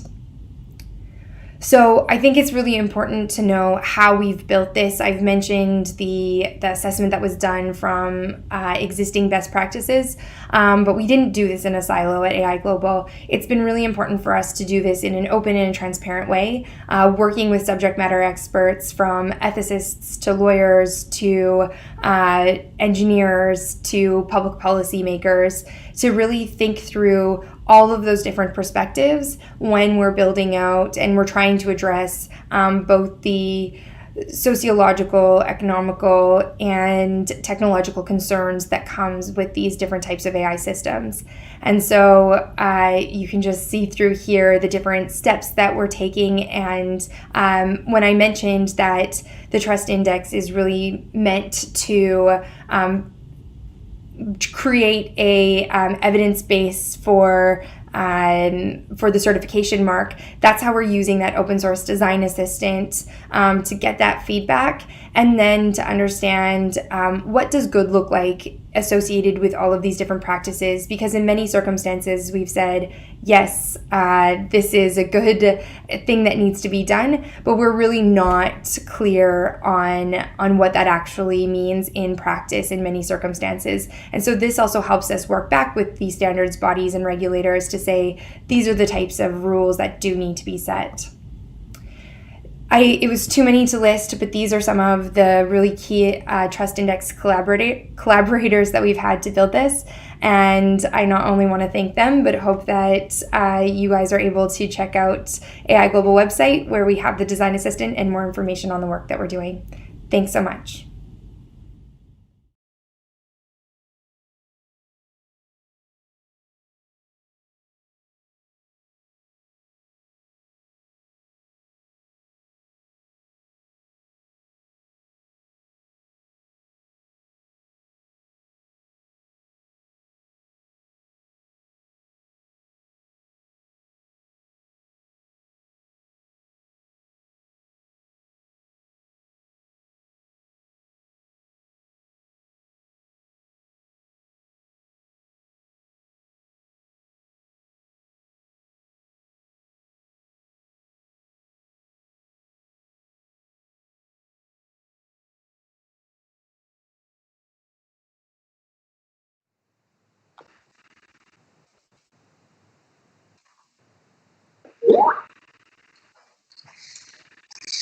Hi, Ashley. Time to get into our QA. So being very, very timely with my question, how do you think that in a post-COVID world, it's going to be easier or harder to work on responsible AI? I think it becomes more important now than ever. I see how many, even in the past few weeks, we've seen technology companies really take off in terms of whether it's Zoom or Shopify here in Canada. And then we're going to start to see how AI companies and these different automated activities are really impacting both the workplace, but then just our day-to-day lives in, I think, a more concrete way and in a quicker way than we've seen before. So having oversight over that and thinking about not just how we use these different types of technologies to maybe solve COVID or help, I guess, us get through this period, but do that in a responsible way is at the height of importance at the moment. We could see how in this point, potentially different surveillance tools could be used to help determine where people should be going and who they should be interacting with. And I think these come down to some of the key issues that we do have. And one of the things I mentioned in the talk is the changing degree of the workforce. And so here's again where we want to make sure that there's appropriate oversight over for those most vulnerable populations when it comes to the rules that we set, not just from a privacy perspective, but ensuring that there's appropriate governance of our data, that we have good data and good models that are being used for the development of these systems. Mm-hmm. If we switch more toward the workforce or maybe careers in this field, what would you suggest to someone who is interested in maybe working in this specific part of AI, maybe a lawyer or product manager? What are your top tips? I think that it really is. The interesting thing about what we're doing in the field of AI right now is really bringing together all of these different legal components, social, socioeconomic components. And so it's actually quite important that there's not just like one type of field that we're focusing on, but we're training all across those different fields. And that also there's interdisciplinary aspects of training within those kind of more traditional roles. Mm-hmm. Awesome. So thank you for asking questions, and of course, hoping to hear another presentation very soon. Thank you for participating in the Q&A. Thanks so much. Bye. Bye. And thank you so much for that. And next up, we have a speaker that I'm really excited about. They're an AI summer research mentee at Intel Labs Anticipatory Computing Lab and a full-time undergraduate college student in the San Francisco Bay Area. They started their undergraduate studies in mathematics and computer science at, get this, the age of just 9. Kyron expects to enter his junior, so his third year of undergraduate studies in August this year at the age of just 11. To date, he's earned 5 qualifications in deep learning, 4 certifications in advanced Python programming, and understands over 19 programming languages and frameworks. He's won numerous awards, been recognised in the media numerous times, and has also been on The Voice of America and the 60 Seconds documentary. He's an extroverted learner with a passion for politics, current events and all things STEM, but also likes reading, video gaming, and of course, something I love too, collecting Pokemon cards and making friends. Let's give a warm welcome to Kyron Kwasi.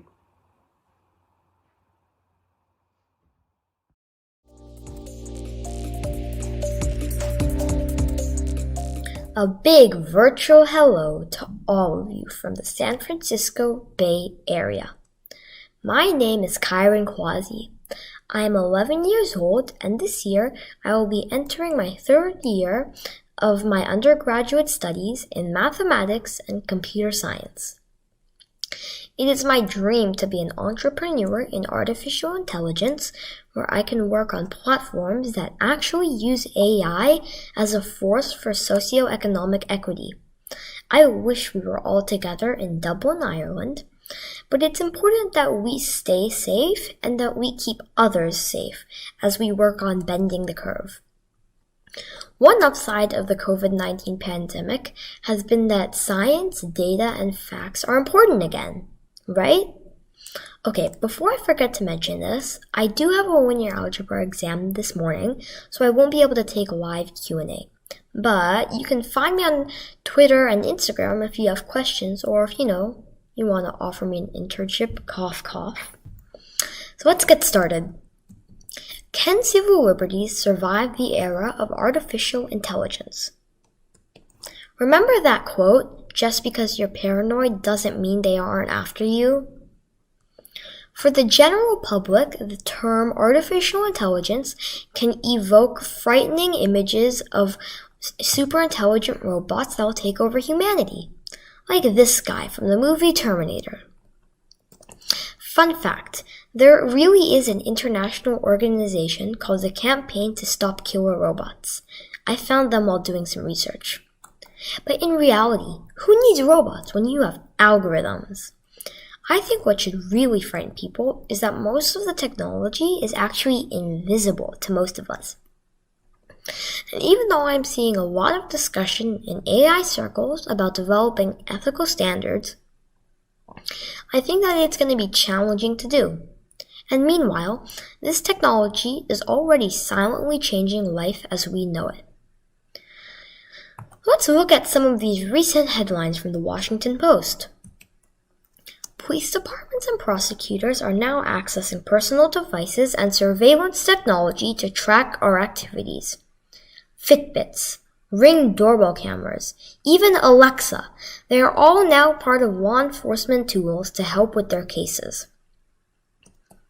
And these are just a few instances of how AI-enabled technology is being used by law enforcement agencies. By the way, my mom says it's an exercise in cliché for me to mention George Orwell on that slide, but it totally fits, right? I mean, nowhere is the concept of Big Brother more prevalent than the surveillance technology space. Here's a famous headline most of you will recognize. In a test run by the ACLU, they found that Amazon's facial recognition software misidentified 28 members of Congress as criminals after mismatching their photos with mugshots from police databases. I know some of you may think this is funny because, politicians, right? And it would be funny, except the ACLU has uncovered that the software has a race problem. It mostly misidentified minority members of Congress, including civil rights icon John Lewis. Yeah. And this type of technology is already being used every day in a way that disproportionately affects minority communities. I'm guessing you guys do this too, but I spend the first 30 minutes of every morning just reading headlines from the MIT Technology Review, CNN, and the Washington Post. And I'm finding the types of headlines that we saw on the previous slides are becoming more and more prevalent. That tells us that AI-enabled technology has become invasive and pervasive in pretty much every aspect of our lives. We can't escape it. And the increasing use of AI platforms by law enforcement and governments in general is raising serious issues for civil liberties, especially for populations that have faced historical systemic discrimination. And now, in the face of the COVID-19 pandemic, we are seeing the rapid expansion of surveillance technology by governments around the world, purportedly to reduce community spread and protect public health. There was that viral video of China using talking drones and other mass surveillance tools to enforce its COVID-19 quarantines. Since then, mass surveillance has been deployed by countries such as Singapore, South Korea, Israel, and even certain US cities to enforce quarantines. And just a few days ago, in the US, we learned that Apple and Google are teaming up to develop a COVID-19 contact tracing system to help governments and the healthcare agencies reduce community spread. So, what's the problem? The problem is that it's way too easy for governments to use our temporary panic to permanently expand their power to monitor our movements. More importantly, they can choose which populations to target for monitoring. Think about the effect of this power on criminal justice policies, or on the ability of anti-government protesters and civil liberty groups to coordinate their activities. Also, we're not just talking about authoritarian regimes. Democratic governments like the US are not immune to abusing their surveillance powers.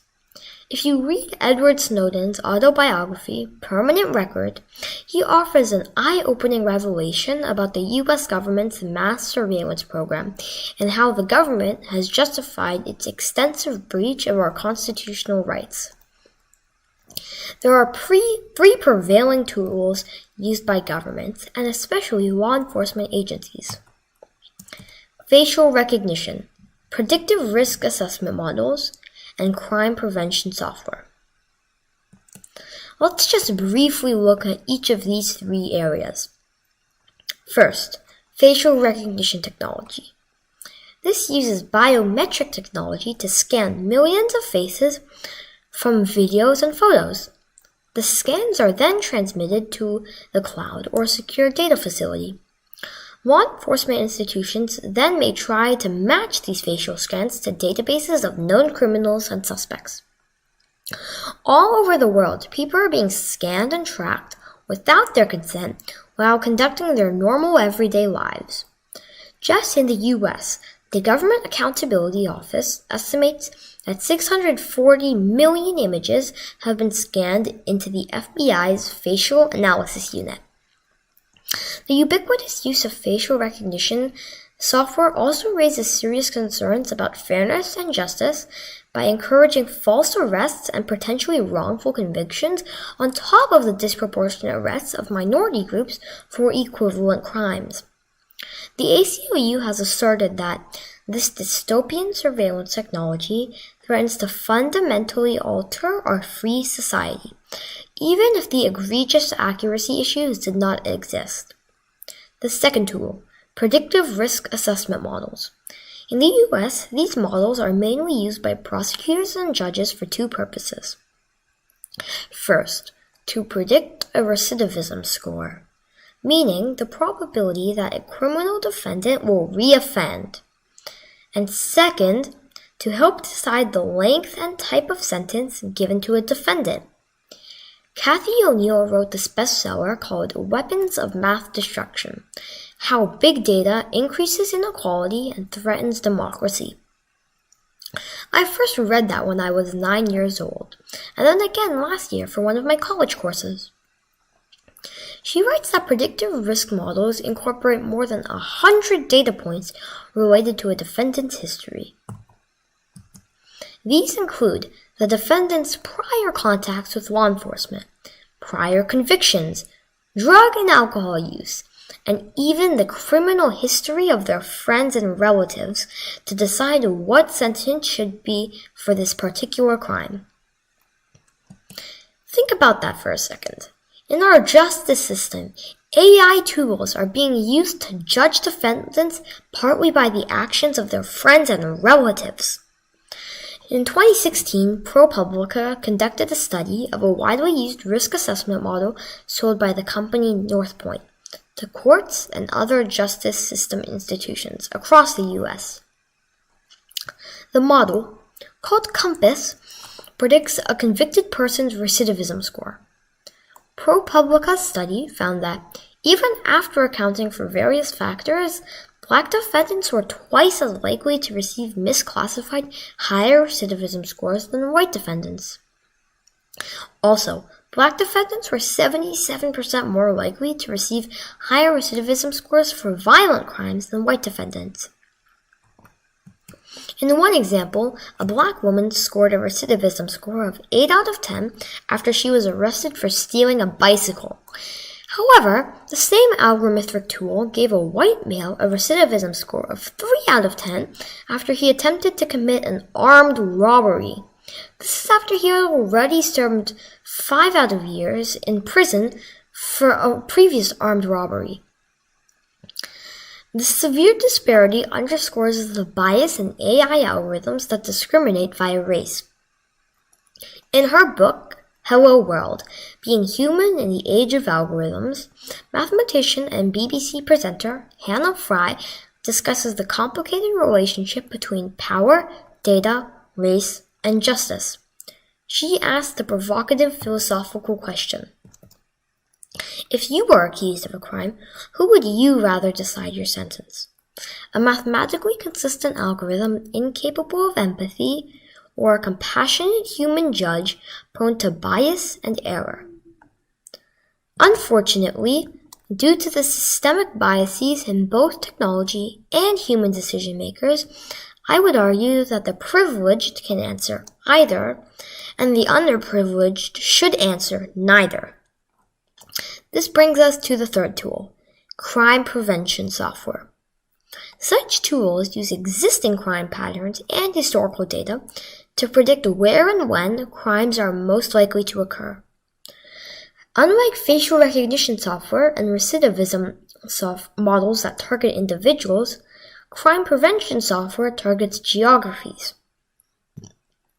However, police departments tend to use the crime prevention software for both violent crimes and nuisance crimes, such as loitering and panhandling. Nuisance crimes are significantly more widespread in poor neighborhoods. This then leads to the over-policing of minority neighborhoods. Because more police officers are in the neighborhood, they will catch a higher